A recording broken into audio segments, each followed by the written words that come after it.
ज्योति का मतलब प्रकाश, ज्ञान। जिहड़ा साडे धर्म का जो गुरबाणी में ज्ञान दस्या है वो सारा ज्योति का ज्ञान है। वो जोत है, असीं उसनूं जोत कहांगे। बाणी जिहड़ी है जोत है गुरु जी की। जिहड़ी जुगती है, जुगती हुंदी है प्रसारण की विधि। ये बड़ी वड्डी प्रॉब्लम आ गई कि एक पंक्ति गुरु ग्रंथ साहब विच ज्योति ओहा जुगती साए सह काया फेर पुरटी है। ये स्टेटमेंट सानूं पता है सत्ते बलवंत दी वार विच है।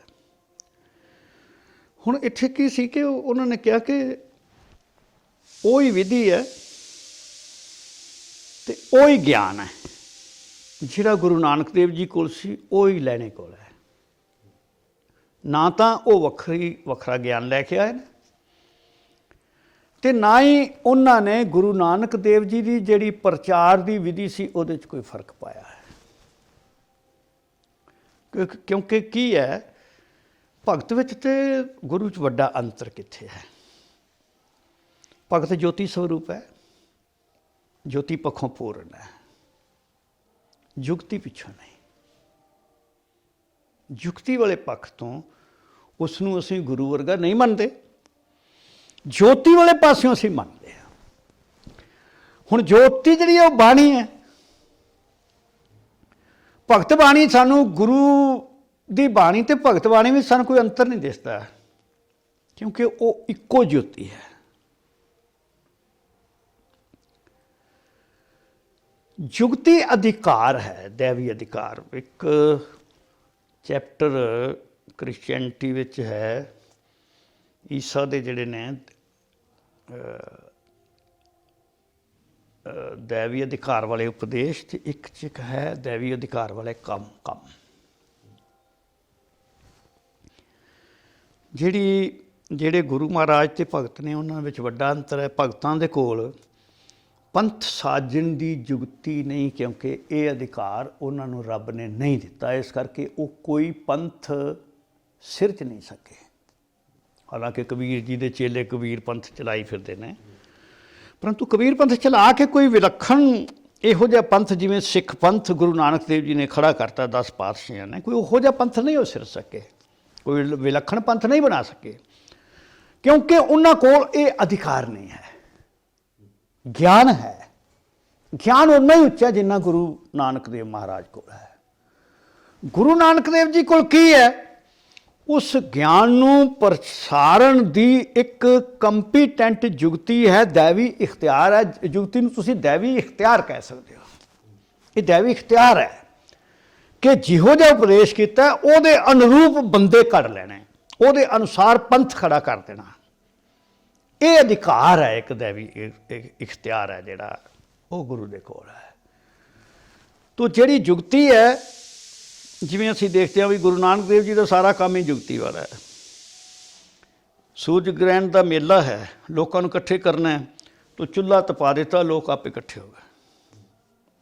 जे वो हरिद्वार गए, उल्टे पासे पानी देना, कोई अनाउंसमेंट नहीं किया, आओ भी आओ, तुहानूं मैं कोई समझावां, कहण दी लोड़ ही नहीं पई। बस उन्होंने माड़ा जिहा उल्टा काम किया, लोग आपे इकट्ठे हो गए। जे वो मक्का शरीफ गए ने तो उन्होंने कुछ करना नहीं पिया, सिर्फ पैर जिहड़े ने वो कावे वाल कर दिते ते लोग तो अपने आप ही इकट्ठे हो गए कि लो भी इहदी भी गल ये कौन आ गया। जेकर उन्होंने बगदाद में अपनी गल करनी है तो वधिया फार्मूला इन्हें ये लभ्या कि जाके कब्रिस्तान में बैठ के उत्थे गाना शुरू करता। कब्रिस्तान में गायन जिहड़ा है वो इस तरह इन्ना परिपक्व तरीके नाल जिहड़ा है वो बैन किया हुआ इस्लाम ने कि जेकर कोई कब्रिस्तान में गाए तो उसनूं संगसार करके मार देना चाहिए, पत्थर मार मार के मार दिओ, क्योंकि इस तो वड्डा कोई गुनाह हो नहीं सकता कि तुसीं मुर्दियां नूं संगीत सिखा दिओ तो सारे मुर्दे जिहड़े ने वो जन्नत जाण दी बजाय दोजख विच जाणगे, क्योंकि उन्होंने संगीत करनी पै गया। इस्लाम में गान की बहुत मनाही है, परंतु उन्होंने की किया कि जाके कब्रिस्तान में बैठ गए, लोग अपने आप ही इकट्ठे हो जाएंगे। फिर होर उल्ट काम किया, को वेले अजान कर दी, ਤਰਥੱਲੀ ਮੱਚ ਗਈ, ਜਿਹੜੀ ਸੁੰਨ ਮੁੰਨ ਨਗਰੀ ਹੋਈ, ਸੁੰਨ ਮੁੰਨ ਕਿਉਂ ਪਸਰ ਗਈ? ਕਿਉਂਕਿ ਭਾਈ ਇਹ ਕੀ ਕਿਆਮਤ ਆਉਣ ਵਾਲੀ ਹੈ ਕਿ ਇਮਾਮ ਨੇ ਇਸ ਵੇਲੇ ਅਜ਼ਾਨ ਕਰ ਦਿੱਤੀ ਹੈ ਕਿਸੇ ਨੇ, ਜਿਹੜਾ ਵੇਲਾ ਨਮਾਜ਼ ਦਾ ਹੈ ਨਹੀਂ, ਤਾਂ ਕੀ ਆਫਤ ਆਉਣ ਵਾਲੀ ਹੈ? ਕੋਈ ਪਰਲਾ ਆਉਣ ਵਾਲੀ ਹੈ, ਕੋਈ ਕਿਆਮਤ ਆਉਣ ਵਾਲੀ ਹੈ ਕਿ ਜਿਹੜਾ ਇਸ ਟਾਈਮ 'ਤੇ ਅਜ਼ਾਨ ਹੋ ਗਈ। ਸੋ ਹਰ ਕੰਮ ਅਸੀਂ ਦੇਖਦੇ ਹਾਂ ਕਿ ਉਹਨਾਂ ਕੋਲ ਇੱਕ ਸਫਲ ਕੰਪੀਟੈਂਟ ਜੁਗਤੀ ਸੀ, ਉਸ ਜੁਗਤੀ ਦੇ ਨਾਲ ਉਹਨਾਂ ਨੇ ਲੋਕਾਂ ਨੂੰ ਇਕੱਠੇ ਕਰ ਲਿਆ ਅਤੇ ਆਪਣੀ ਗੱਲ ਸਫਲਤਾ ਸਹਿਤ ਉਹਨਾਂ ਵਿੱਚ ਕੀਤੀ ਹੈ। ਹੁਣ ਇਹ ਜੁਗਤੀ ਅਸੀਂ ਇਸ ਪੰਕਤੀ ਤੋਂ ਇਸ ਨੂੰ ਫਿਕਸ ਕਰ ਲਿਆ ਕਿ ਜੁਗਤੀ ਕਦੇ ਬਦਲਦੀ ਨਹੀਂ, ਨਾ ਜੋਤ ਬਦਲੇ ਨਾ ਜੁਗਤੀ ਬਦਲੇ। ਇਹ ਗਲਤ ਹੈ। ਜੋਤੀ ਤਾਂ ਕਦੇ ਬਦਲਦੀ ਨਹੀਂ। ਜੋਤੀ ਤੇ ਜਿਹੜੀ ਹੈ, ਜੋ ਉਪਦੇਸ਼ ਗੁਰੂ ਗ੍ਰੰਥ ਸਾਹਿਬ ਦਾ ਹੈ, ਉਹ ਹੀ ਕੁਰਾਨ ਦਾ ਹੈ, ਉਹ ਹੀ ਬਾਈਬਲ ਦਾ ਹੈ, ਅਤੇ ਉਹ ਹੀ ਕਿਨਾਂ ਦਾ ਅਸੀਂ ਸਾਰੇ ਧਰਮ ਗ੍ਰੰਥਾਂ ਵਿੱਚ ਉਹ ਹੀ ਵੇਖਦੇ ਹਾਂ, ਉਹ ਹੀ ਗਿਆਨ ਹੈ। ਜਿਹੜੀ ਚੀਜ਼ ਭਿੰਨ ਹੈ ਉਹ ਜੁਗਤੀ ਹੈ।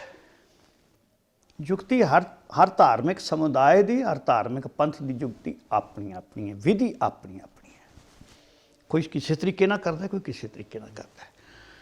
ਕਿਸੇ ਨੇ ਪ੍ਰਚਾਰ ਦਾ ਕੇਂਦਰ ਬਿੰਦੂ ਜਿਹੜਾ ਹੈ ਉਹ ਕ੍ਰਾਈਸਟ ਦਾ ਸੂਲੀ 'ਤੇ ਚੜ੍ਹਨਾ ਬਣਾ ਲਿਆ, ਅਤੇ ਕਿਸੇ ਨੇ ਜਿਹੜਾ ਹੈ ਵੇਦ ਨੂੰ ਬਣਾ ਲਿਆ, ਕਿਸੇ ਨੇ ਧੰਮਪਦ ਨੂੰ ਬਣਾ ਲਿਆ, ਕਿਸੇ ਨੇ ਕਿਸੇ ਚੀਜ਼ ਨੂੰ ਬਣਾ ਲਿਆ, ਕਿਸੇ ਨੇ ਕਿਸੇ ਚੀਜ਼ ਨੂੰ ਬਣਾ ਲਿਆ। ਵਿਧੀ ਆਪਣੀ ਆਪਣੀ ਸਾਰਿਆਂ ਨੇ ਬਣਾਈ ਹੈ। ਧਾਰਮਿਕ ਪੰਥ ਜਿਹੜੇ ਸਿਰਫ ਇੱਥੇ ਵੱਖਰੇ ਹੁੰਦੇ ਨੇ। ਰੱਬ ਉਹੀ ਹੈ, ਬੰਦੇ ਦੇ ਸੱਚ ਆਦਿ ਜਿਹੜੇ ਗੁਣ ਨੇ ਸਾਰੇ, ਸੱਚ ਸੰਤੋਖ ਦਇਆ ਆਦਿ ਜਿੰਨੇ ਗੁਣ ਨੇ ਉਹ ਸਾਰੇ ਤੇ ਉਹੀ ਨੇ। ਉਹ ਸਾਰੇ ਧਰਮ ਗ੍ਰੰਥ ਉਹੀ ਉਪਦੇਸ਼ ਕਰਦੇ ਨੇ। ਜਿਹੜੀ ਚੀਜ਼ ਸਾਡੀ ਦੂਜੇ ਪੰਥਾਂ ਨਾਲ ਨਹੀਂ ਮਿਲਦੀ, ਦੂਜਿਆਂ ਦੀ ਸਾਡੇ ਨਾਲ ਨਹੀਂ ਮਿਲਦੀ, ਉਹ ਕੀ ਹੈ? ਉਹ ਵਿਧੀ ਨਹੀਂ ਮਿਲਦੀ। ਵਿਧੀ ਸਾਰਿਆਂ ਦੀ ਆਪਣੀ ਆਪਣੀ ਹੈ। ਹੁਣ ਉਹ ਵਿਧੀ ਜਿਹੜੀ ਹੈ, ਅਸੀਂ ਕਹੀਏ ਕਿ ਵਿਧੀ ਬਦਲਦੀ ਨਹੀਂ, ਅਤੇ ਇਹ ਤਾਂ ਗਲਤ ਗੱਲ ਹੋ ਜਾਏਗੀ।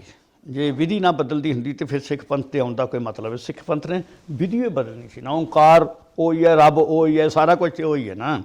ਇੱਕ ਵਿਧੀ ਬਦਲਣੀ ਸੀ ਉਸ ਨੂੰ। ਇਸ ਕਰਕੇ ਜਿਹੜੀ ਜੁਗਤੀ ਹੈ ਉਹ ਅਸੀਂ ਦੇਖਦੇ ਹਾਂ ਕਿ 6ਵੇਂ ਪਾਤਸ਼ਾਹ ਤੱਕ ਤੇ ਬਹੁਤ ਵੱਡੀ ਚੇਂਜ ਆ ਗਈ ਨਾ। ਅਕਾਲ ਤਖਤ ਬਣ ਗਿਆ, ਮੀਰੀ ਪੀਰ ਦਾ ਕੰਸੈਪਟ ਆ ਗਿਆ, ਜਿਹੜੀ ਪੀਰੀ ਸੀ ਉਹਦੇ ਨਾਲ ਮੀਰੀ ਵੀ ਜੁੜ ਗਈ। ਔਰ ਅਸੀਂ ਦੇਖਦੇ ਹਾਂ ਕਿ ਜਿਹੜੀ ਜੁਗਤੀ ਹੈ ਅਲਟੀਮੇਟਲੀ ਖਾਲਸੇ ਤੱਕ ਜੁਗਤੀ ਦਾ ਜਿਹੜਾ ਹੈ ਉਹ ਇੱਕ ਨਿਰੰਤਰ ਵਿਕਾਸ ਹੈ। ਔਰ ਫਿਰ ਕੀ ਹੁੰਦਾ ਕਿ ਜਿਹੜਾ ਅੰਮ੍ਰਿਤ ਛਕਾਉਣ ਦੀ ਵੀ ਜਿਹੜੀ ਵਿਧੀ ਉਹ ਖਾਲਸੇ ਦੇ ਅਧੀਨ ਆ ਜਾਂਦੀ ਹੈ।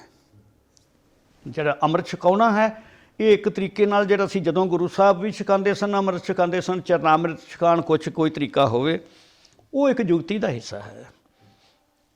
ਉਹ ਜੋਤੀ ਨਹੀਂ ਹੈ, ਉਹ ਜੁਗਤੀ ਹੈ। ਜੋਤੀ ਤਾਂ ਗਿਆਨ ਹੈ। ਜੁਗਤੀ ਹੈ ਪੰਥ ਨੂੰ ਸੰਗਠਿਤ ਕਰਨ ਦੀ, ਔਰ ਗੁਰੂ ਸਾਹਿਬ ਦੀ ਜਿਹੜੀ ਵਿਚਾਰਧਾਰਾ ਉਹਨੂੰ ਸਫਲਤਾ ਨਾਲ ਪ੍ਰਚਾਰਨ ਪ੍ਰਸਾਰਨ ਦੀ ਜਿਹੜੀ ਵਿਧੀ ਹੈ ਉਹ ਜੁਗਤੀ ਹੈ। ਦੂਜੇ ਜਿਹੜੇ ਧਾਰਮਿਕ ਸਮੁਦਾਇ ਨੇ, ਖਾਸ ਕਰਕੇ ਜਦੋਂ ਅਸੀਂ ਦੇਖਦੇ ਹਾਂ ਕਿ ਅਸੀਂ ਚਾਹੇ ਜੂਡਾਇਜ਼ਮ ਨੂੰ ਲੈ ਲਈਏ ਅਤੇ ਚਾਹੇ ਅਸੀਂ ਇਸਲਾਮ ਨੂੰ ਲੈ ਲਈਏ, ਉਹਨਾਂ ਦੀ ਪ੍ਰੋਬਲਮ ਕਿੱਥੇ ਹੈ? ਪ੍ਰੋਬਲਮ ਇਹ ਵੇ ਕਿ ਉਹਨਾਂ ਦੀ ਜੁਗਤੀ ਸਟੈਟਿਕ ਹੈ, ਉਹ ਹਿੱਲ ਨਹੀਂ ਸਕਦੀ। ਜਿੱਥੇ ਹੈ ਉੱਥੇ ਹੀ ਰਹਿਣੀ ਹੈ। ਜਿਹੜੀ ਪੈਗੰਬਰ ਨੇ ਨਿਰਧਾਰਿਤ ਕਰਤੀ ਉਹ ਹੀ ਰਹਿਣੀ ਹੈ। ਕਿਉਂ ਉਹ ਹੀ ਰਹਿਣੀ ਹੈ? ਕਿਉਂਕਿ ਉਹ ਕੁਰਾਨ 'ਚ ਆ ਗਈ, ਉਹ ਬਾਈਬਲ 'ਚ ਆ ਗਈ, ਉਹ ਧਰਮ ਗ੍ਰੰਥਾਂ ਦਾ ਹਿੱਸਾ ਬਣ ਗਈ। ਅਤੇ ਸਾਡੇ ਕੀ ਸੀ ਕਿ ਇਹਨੂੰ ਧਰਮ ਗ੍ਰੰਥ ਤੋਂ ਬਿਲਕੁਲ ਵੱਖਰੇ ਰੱਖਿਆ।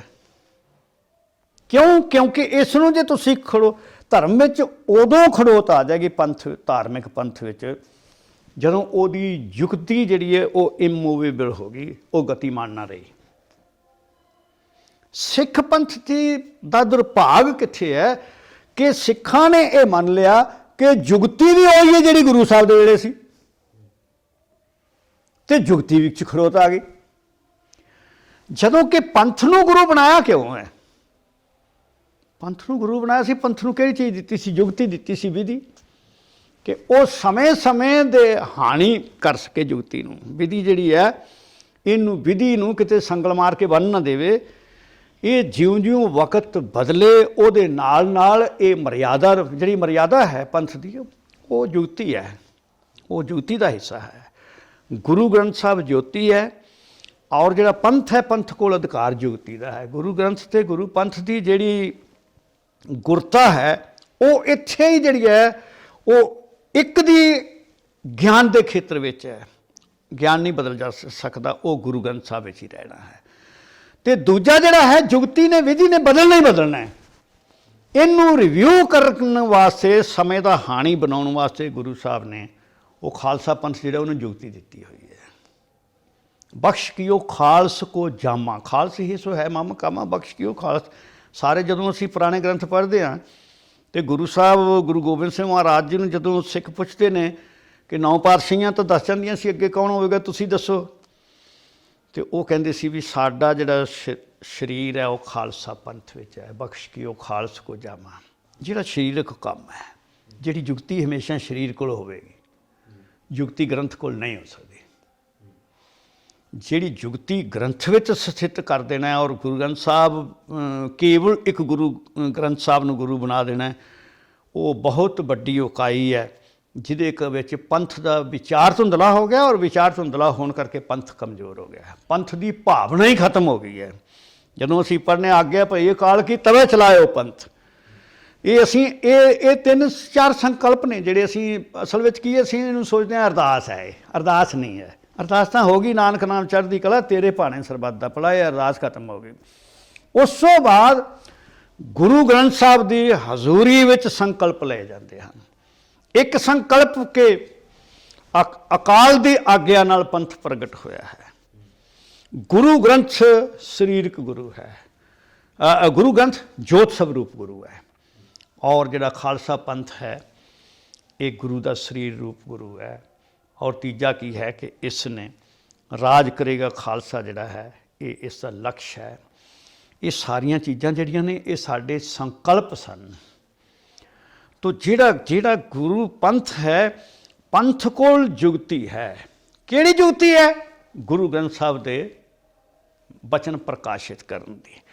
ਜੇ ਲੋੜ ਪਵੇ ਤੇ ਸ਼ਸਤਰ ਨਾਲ, ਜਿੱਥੇ ਲੋੜ ਪਵੇ ਸ਼ਸਤਰ ਨਾਲ, ਜਿੱਥੇ ਲੋੜ ਪਵੇ ਪਿਆਰ ਨਾਲ, ਜਿੱਥੇ ਲੋੜ ਪਵੇ ਕੀਰਤਨ ਨਾਲ, ਜਿੱਥੇ ਲੋੜ ਪਵੇ ਪ੍ਰਵਚਨ ਨਾਲ। ਵਿਧੀ ਨਿਰਧਾਰਿਤ ਕਰਨਾ ਕਿ ਗੁਰੂ ਨਾਨਕ ਪਾਤਸ਼ਾਹ ਮਹਾਰਾਜ ਤੇ 10 ਪਾਤਸ਼ਾਹੀਆਂ ਦਾ ਜਿਹੜਾ ਸੰਦੇਸ਼ ਹੈ, ਜੋ ਗੁਰੂ ਗ੍ਰੰਥ ਸਾਹਿਬ ਵਿੱਚ ਸੰਗ੍ਰਹਿਤ ਬਾਣੀ ਹੈ, ਇਹਦਾ ਵਿਚਾਰ ਲੋਕਾਂ ਤੱਕ ਕਿਵੇਂ ਪਹੁੰਚਾਉਣਾ ਹੈ, ਸਫਲਤਾ ਸਹਿਤ ਇਹ ਪੰਥ ਨੇ ਸੋਚਣਾ ਹੈ। ਇਸ ਕਰਕੇ ਪੰਥ ਨੂੰ, ਜੇ ਪੰਥ ਦੇ ਅਧਿਕਾਰ ਵਿੱਚ ਵਿਧੀ ਹੈ, ਜੁਗਤੀ ਹੈ, ਔਰ ਗੁਰੂ ਗ੍ਰੰਥ ਸਾਹਿਬ ਕੋਲ ਜੋਤੀ ਹੈ, ਇਹ ਜੋਤੀ ਅਤੇ ਜੁਗਤੀ ਹੀ ਗ੍ਰੰਥ ਅਤੇ ਪੰਥ ਹਨ।